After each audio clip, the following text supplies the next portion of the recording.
Sup, Devils? J-Dawg back with another goddamn fucking interview. As you can see, we got a goddamn four-way here.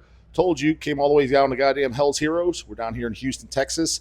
Flew down here specifically to get these goddamn homeboys from Germany. First time ever in the USA.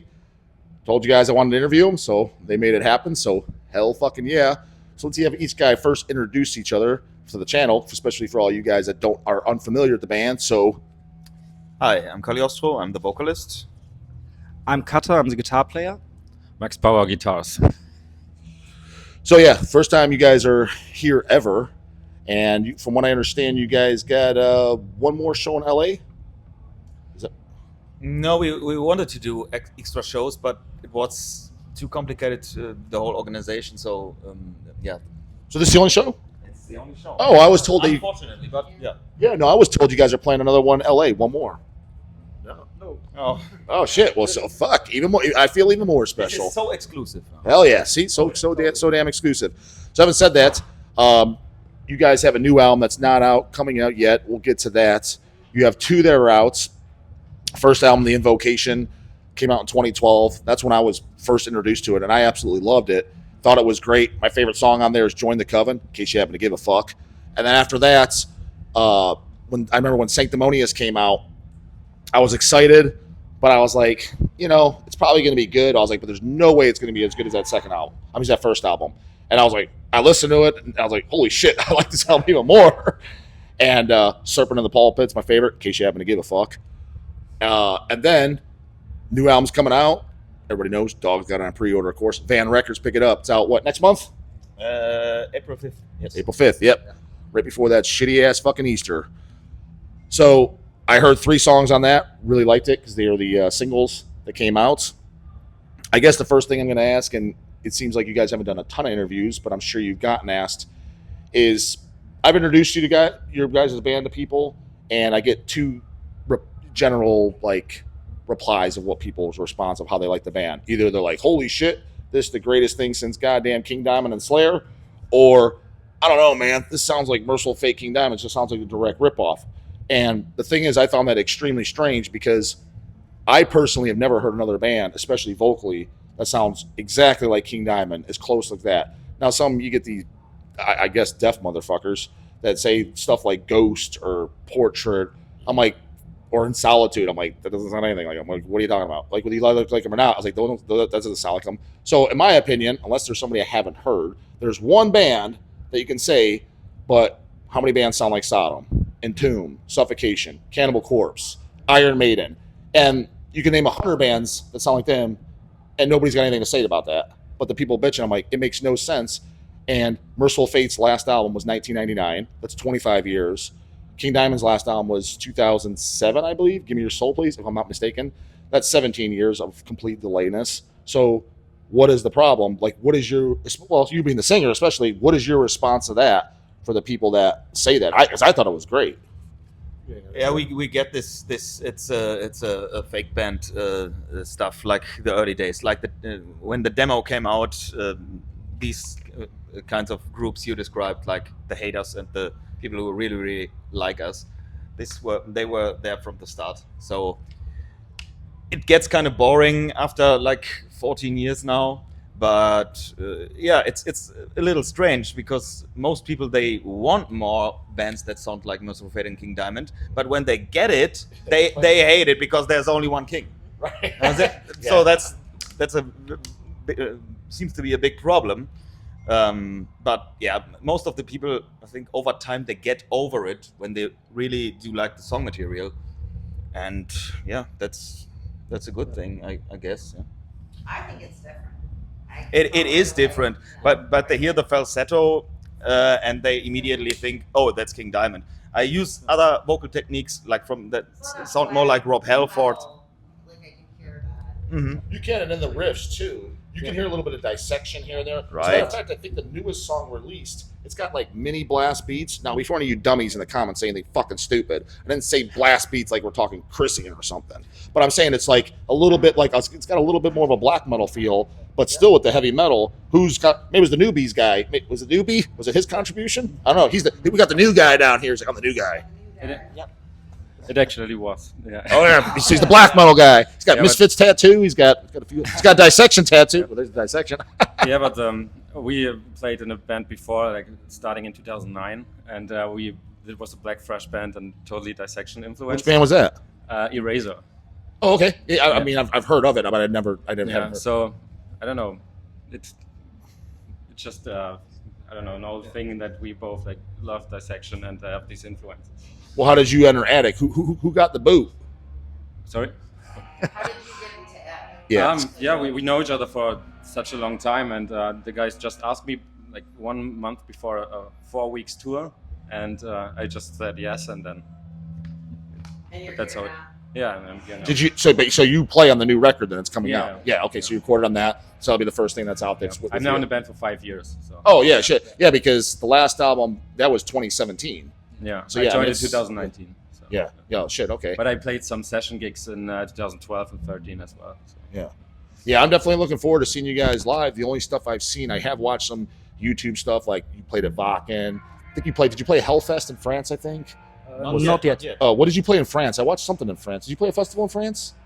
Not a festival, but a couple of single Okay, shows. 'cause there's on When YouTube- we were touring through Europe, we did some shows in France in the past. Yeah, I watched them on YouTube, and I was like, wow! I thought the setup was awesome, and I almost liked it live better because it almost like had that little bit of a rawness too. I thought it was great, so I was like curious to even see it how it shines through. Now I never been in this club, so I don't know if the sound is shit or not. I don't know. I can't say. We will see. Yeah. So yeah, but so there's that. But now I guess what is your guys' take like with? Would you say that Germany's the biggest metal scene in the world? Because I get the vibe that it is. You got Wacken, and with that being said, you guys got a lot. It's almost like there's kind of competition. Yeah, it's hard to compare, but of course we've got a great and awesome metal scene with a lot of great bands. But there are other countries like Sweden and I don't know, Norway with also great metal scenes and a lot of bands. Yeah, but there are a lot of festivals in Germany. I think it had grown in the last decades, and yeah. So What did you told me off camera, which I didn't realize that you're from the same hometown as Sodom. Yes, exactly. Yeah, it's not everyone from us, but I'm from Gelsenkirchen, and yeah, we are both from Gelsenkirchen, like Sodom.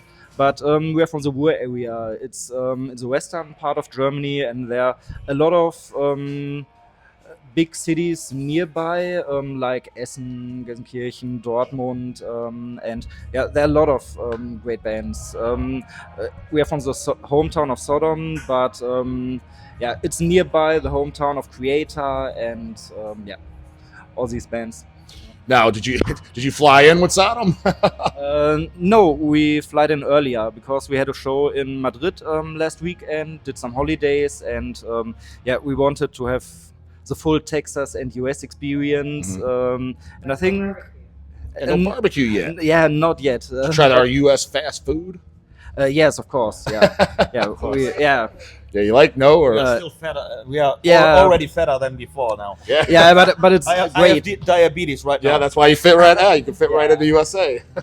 Instant diabetes. You heard about that fucking problem over here, huh? Yeah, we experienced it Yeah. in the But last we days. wanted to taste it Yeah. for ourselves. Well, you guys, It's a cliche. from what I understood from the people I somewhat know in Germany, you guys have Burger King over there, right? And Burger King's yeah. pretty popular. Yeah, Burger King, McDonald's, Kentucky Fried Chicken, but Subway. But I think that's it. And No Wendy's or anything. You don't have no, Wendy's. no Oh, Wendy's, no Chick-fil-A. Okay, yeah, okay, yeah. So Burger. no, No but Taco Bell. yeah, Oh, you don't Taco Bell? Oh, Taco Bell's huge Then we here. have Pizza Hut. Oh, yeah, pizza? Pizza Hut. Oh, I didn't know that. No, I did not know that. but we know all these franchises for movies and Yeah. stuff, and yeah. So now it's our turn to try them. Yeah. Well, I mean, how old are you guys? I'm not sure because your band is, like I said, started like 2010, 2012. What, like, how old are you guys then? I don't know if you're older, younger, or it's hard to say. From the Unless you don't want to How say. do we look? I'm guessing you're around my age, which I'm 39. I'm 38. Oh, shit. So you're about my age, yeah. 36. 33. Well, the reason I asked, too, is because heavy metal style, and especially for yourself, I was curious, like, again, like, going back to your vocal sound like King Diamond, was that intentional? You're like, I want to try to sound like this, because that's a band like, grant I grew up on them too and was the same age, but it is a little bit before our era in a sense, 80s. Because I mean, think about it. I was born in 85.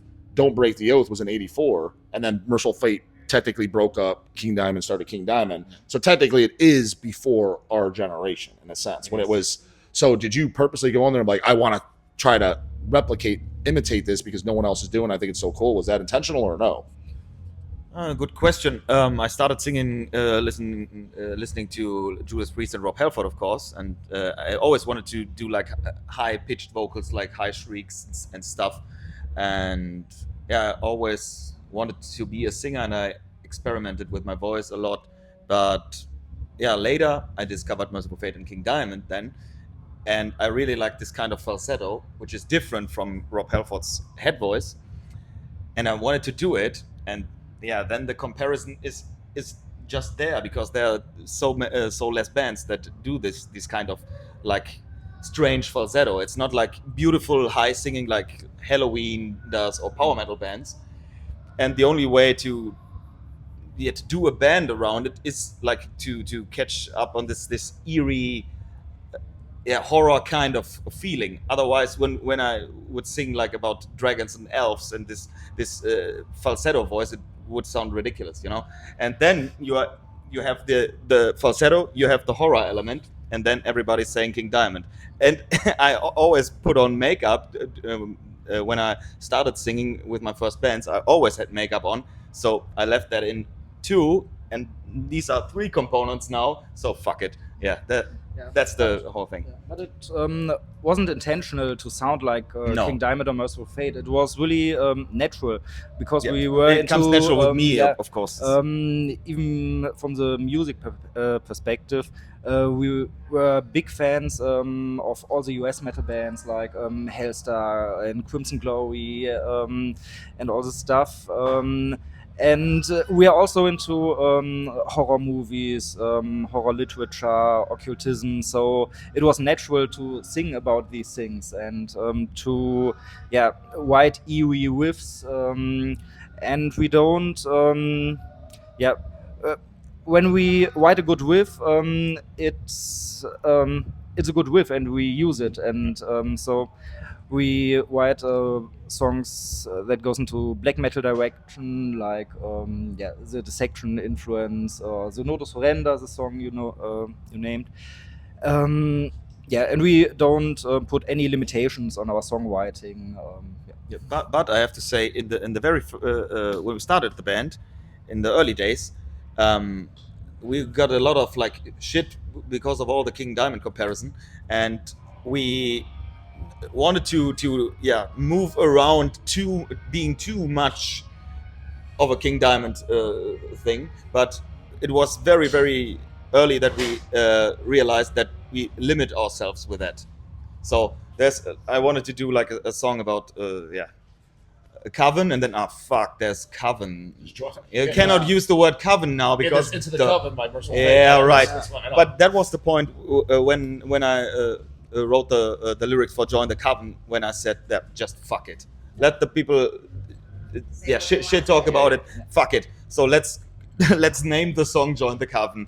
And whoever's gonna hate it. Is it you a can. speak, like I said, for that album, that's my favorite song on the album. Is that like what I call the hammer smash face?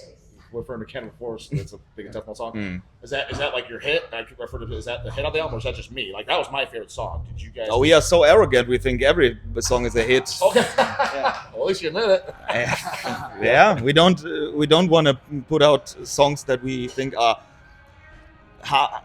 only half as good as the others. So, but of course, it's more of a sing-along kind of song. Yeah, correct. Join the Coven. That's intentional, of course, but I don't think it's the best on the album, no. Okay. What's your favorite then? I don't have favorites, as I say. Oh, We always love the last song that we wrote is the best. We always write a new song and that's the best. Well, Because it's the freshest. I've interviewed other bands, and I asked, especially if they have like a bunch of albums, I say, "What's your favorite album you put out?" I was like, and you can't say your new album, because they all say that. Yeah, like they all it's say because of course it's like refreshing to you. You played your old songs a million times. You're kind of like, oh shit, this again, fuck. I think I was a fan. Like, Yeah, so until what's your 2009. favorite? You're gonna have the Yeah, best so fan. I of course listened to the Invocation and Sanctimonious. What is your So- favorite so song on each my- one? If you had to pick one, do you have one? I think for Invocation it's Evil Inheritance, Okay, and for Sanctimonious it's There Is No God.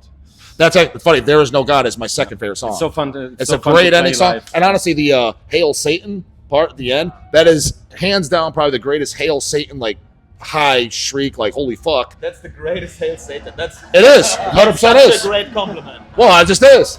Yeah, I mean, it's because it sounds super- so good, it sounds so evil, Yeah. and you know it's going to piss mom off. Just the way I like But, it. I can say something about that too.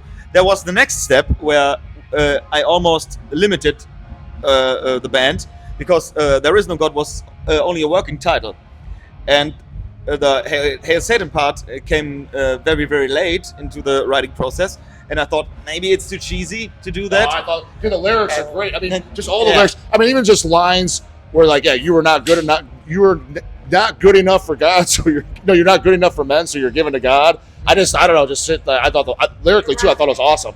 Yeah, the whole lyrics were awesome. The guitar solos were awesome. The bass sound, everything was just, I thought it was perfect. Yeah, You know? thanks. But yeah, we left it in, and we kept the working title. So, and that was a very good decision, I think. I never regretted that decision. So yeah, I love that. I was like, that sounds great. You know? Yeah. Thank you. So what do we? New album, like I said, there's 3 songs, and I gotta say, you guys went balls fucking out on those videos. I'm like, man, this is some professional, goddamn Steven Spielberg shit going on over here. You know, next Terminator 2. The production's great. Everything looks awesome. I enjoyed the songs thoroughly, all 3. But yeah, I definitely noticed it almost has, and it sounds like it's a new homeboy in the band, a little bit of a black metal edge to it, that more so than the first 2, even though they have a pinch of it too. But I definitely noticed, especially in the last song, what's it called? Yeah. I noticed it most of that. I was like, I could definitely hear a little bit of dissection of this. Parts, yeah. Yeah, I know. But what I'm saying, so like, was there the new album? I mean, did you guys think it was like? I guess what do you have to say about it? Like to advertise it, pump up. Who would you say it's for fans of? Would you say it is more black metal now, or like how would you guys rate I it? think Say we it. wanted to go back a bit to the Invocation and do it a bit easier, but at the same time we wanted to do more extreme music to it. So I think that's the mix of the album. So, Yeah, we wanted to have it a little more catchier than on the Sanctimonious because it was a very complex concept album, and that's not for everyone, you know. And you cannot do all the time concept albums. That's exhausting, and it will lack quality after a while. So yeah, we wanted to have things shorter. A little more catchier and more extreme, as Max said, and I think we achieved it. But that's me only. And I think it's a typical Attic record. yeah. You've got this twin guitar heavy metal songs like Return of the Witchfinder, which sounds some kind of invocation, and you've got Sonodo Surrender, which is more extreme, like There's No God, and we've got some concept parts. The A side of the vinyl is a concept about witch finding, so it's like the Sanctimonious thing. It's typical Attic. Yeah, hell yeah. I've always been wondering too, because I own obviously both albums. 3rd album, like I said, I pre-ordered that. The only thing I don't own is your guys' demo. According to Metal Archives, which I don't know how true it is, I haven't even seen it. There's a CD pressing of it. Yes. I've never seen it available. It sounds like me, like, yeah, someone should repress it, like, especially do a vinyl of it or something like that. And if Van Records don't want to do it, I know a record label that would do it. Wink, wink, wink, wink, wink, wink. Yeah, we have that on our radar. We want to do something with our demo again. But the first CD we did on ourselves without a label. Oh, so we just I just took my father gave me some money, and then we did like This is a 500 or 1,000. Metal Archives is 1,000 CDs. I'm like, why have I never seen a copy? Because I'd buy it on eBay or something. I'd never seen one. I just want to own one for myself. I was like, It's pretty it's got, like- expensive on Discogs. I Yes. said, yeah, I'd buy 40 or 50 I'd pay bucks. that. That's cool. I paid way more for records before. Yeah, way more. Yeah, I'm one of those. And there are There's way less also- vinyls, like 300 only. Yes. Oh no, so you did press a vinyl for it. Yes. Oh, okay. Vinyl, tape, and CD. Oh shit! Okay, because I think on Metal Archives, I think it says just 1,000 CDs, and I never seen any version ever available. I was like, and I think if I'm not mistaken, it's got 2 songs. Is it 2 songs that are not on the album? Yeah, Yes. right. Yeah. And I'm like, fuck. I don't We, know. we will do something. Yeah, with we that. will we release them. And, Well, they're happy. I mean, that you guys are. You guys are friends with Van Records, right? yes. Yeah, sure. Yeah, because I mean that was their label, and I have to admit, I have to give credit where credit's due. I mean those LP pressings and stuff.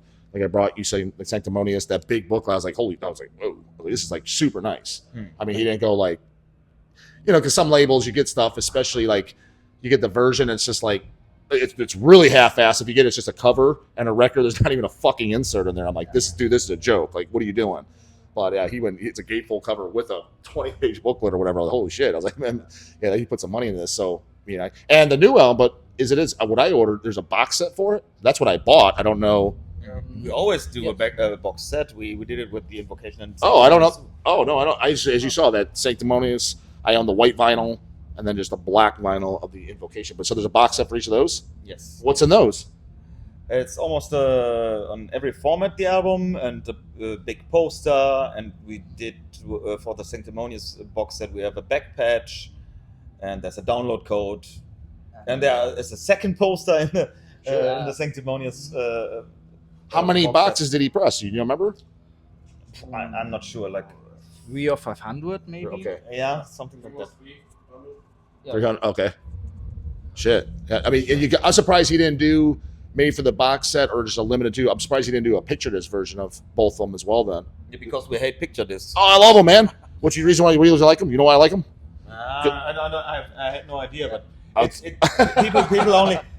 It's we hate, or I hate. I only speak for myself here, but people buy it to put it on their walls. Right, that's No what I one's do. gonna listen to No, that but the reason I like it was you got to buy all. So, like for example, like I bought the box set and I bought the CD. That's what I'm going to listen to. But a picture disc is like a super cool looking poster, and then when you meet guys like you have them sign it, and it's like a memorability on the I Yeah, mean? I I still have the album and I listen to it. Yeah, it's one thing if that's all you own. You don't even listen to it because you're some fucking poser. I'm not saying that. I was like, you own it and you listen to it, but you have another version. To me, that's a diehard of diehard. Like, I wanted that. It's like an expensive poster, but the music's actually on it. Maybe do it it, someday. yeah, maybe it would I like be a mine. cool goodie for the next one. Yeah, but it lacks the sound quality. Yeah, but again, that's not the version I'm going to listen to. For example, I brought my Sodom and the Sign of Evil picture disc. If I meet Tom Angel Ripper, which I won't, but I was going to have him sign that because I own In the Sign of Evil on LP. I expect to have the original LP. I have a repress limited colored LP, and I have a CD. I'm not listening to the fucking picture disc. It just looks cool as fuck. Yeah, but Yes.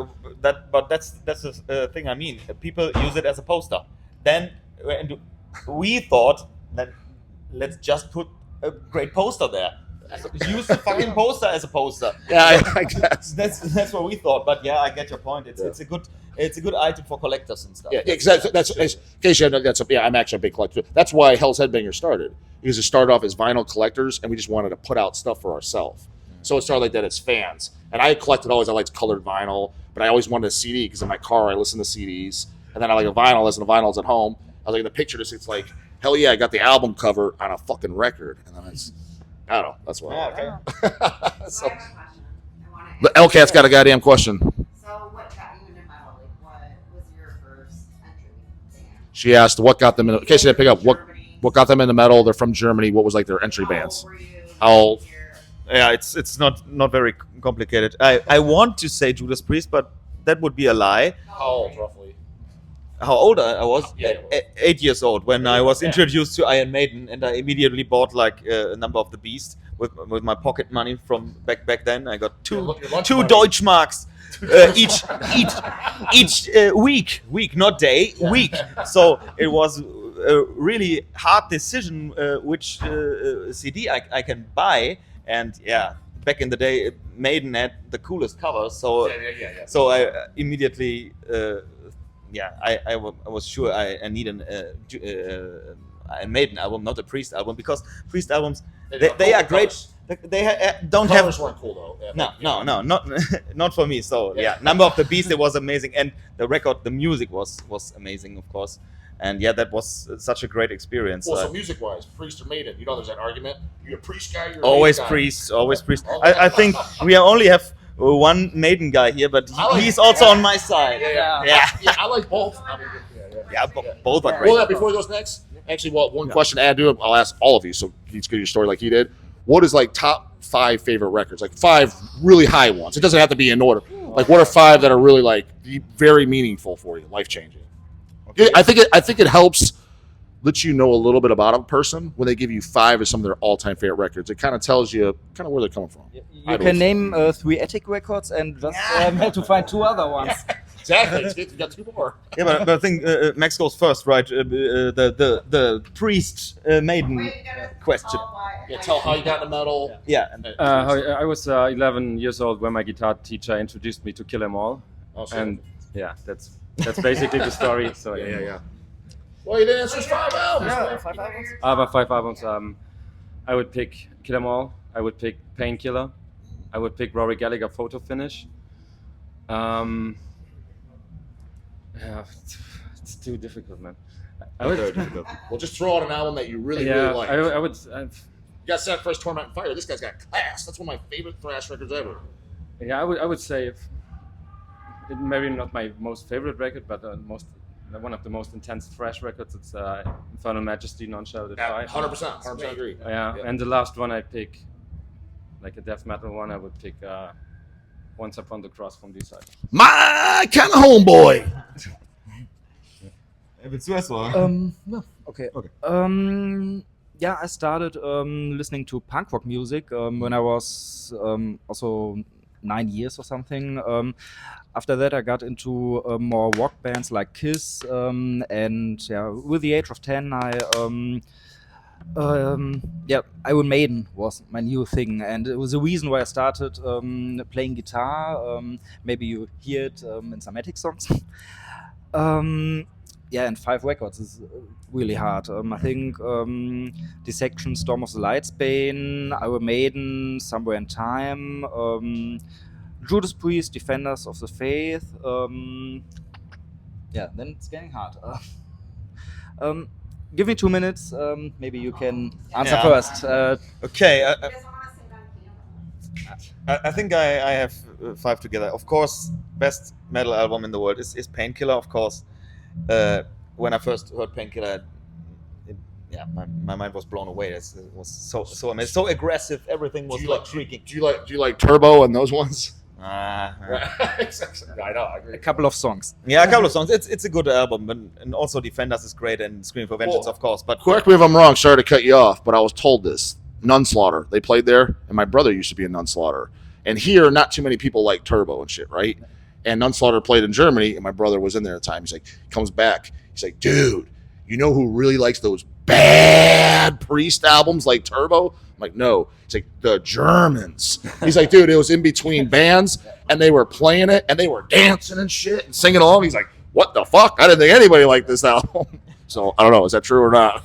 I don't think so. It's not that popular in Germany, but everybody likes or seems to like the Turbo Lover title track. But yeah, I don't know. Painkiller? Yeah, Painkiller is like the definition of this is the pinnacle of Priest greatness. Second album, I would say King Diamond, The Graveyard from the 90s, because it's so overlooked so many times, and I was a teenager and I listened to the album, and the story was creepy, and I was the Trick or Treat. Yeah. It's on the wall. Lucy Forever. That's great. I know.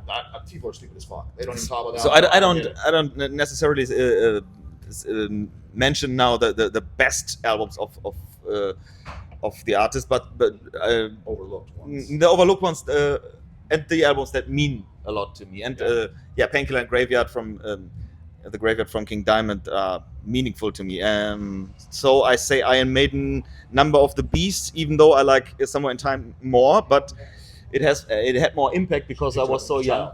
Yeah, when I was a child. Yes. And I would say, and you are not thinking about it, Watching from a Distance from Warning. Yeah, it was it had a lot of impact on both of us because we are really into doom metal, and this is, and also our drummer who's sitting there. He's also. He would have been in the interview, but he was hiding somewhere. I know. Yeah, show the drummer. Say hi. Yeah.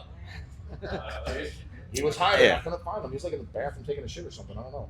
Yeah, well, that was such a great album emotionally and yeah, it was like perfect doom metal for us. And can I also say that's Sacred Steel? no, I would mention a black metal album. This is I say Sons of Northern Darkness by Mortal because I was I was kind of late to the party when it comes to black metal. Yeah. And that was more or less the first black metal album I bought with intention, and I was blown away. And after that, I was totally into black metal. So that was also it's Immortal that got you into black metal. Immortal got you into black metal. yeah, Okay. more or less. Yeah, I would say yes. Yeah, I bought the album and then Yeah. So that was also a big impact on me. Yes. So he's got two. Okay. He's got two more. Yeah. Yeah, of course, Warning watching from a distance, but you already named it, so No, you can say it if it's the maybe same. I choose two other ones. The first Cannibal record, I know Okay. you don't... Oh, not the first one. yeah, but the first one for me had the biggest impact and was my starting point with doom metal, and maybe the first Sisters of Mercy record. Okay. Yeah. Yeah. Okay. Yeah. Hell yeah. So, what are we on time, camera lady? 3. For perfect. About where I like to keep them. Is there anything? Yes, you got the new album coming up. Is there anything you want to plug? Shows? Anything? At shirts. You got 12-inch single. 12-inch single that I didn't see downstairs, but I'm gonna go downstairs and buy it. God damn it. Where do you get your stuff? Yeah. Everything. Whatever you got to plug. Any of you guys. What do you want to say? It's always a hard question. I don't know what we else can say about it. Buy the new record. It's good. It's our best album to date. Now I say all the shit that You every always say band this. is saying. You know, I just They do say that. yeah. It's I think a step further because everybody thinks that every band is talking about their new record about that. So nobody actually says it. So now I start the whole thing again. I will say it. It's our best record to date. I think so. Am I lying or what? You guys got No, you guys no. another band Right. too? Like you did a band together. Did you maybe you have another band to plug? Or, plug that shit, goddamn. I play in a band session guitar for 10 years now. You released the album. It's from Witching Hour. So yeah. Put a shit out I don't even know. Well, I mean, dude, I don't know every member of every fucking band that it put out and like and release. I mean, Jesus fuck. Yeah. Well, yeah, we did put out the what you got. Well, there you go. Yeah, I play live in Witching Hour. Hell yeah.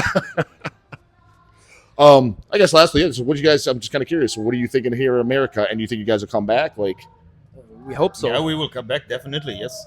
And like it here? Hopefully to play some more shows. Like a tour would be good, but not in a shitty car doing the whole United States. Oh yeah. That's a nightmare. Yeah, I understand. You gotta come to Cleveland. You got to come to Cleveland. That's where we're from. We flew 3 hours to come see you guys.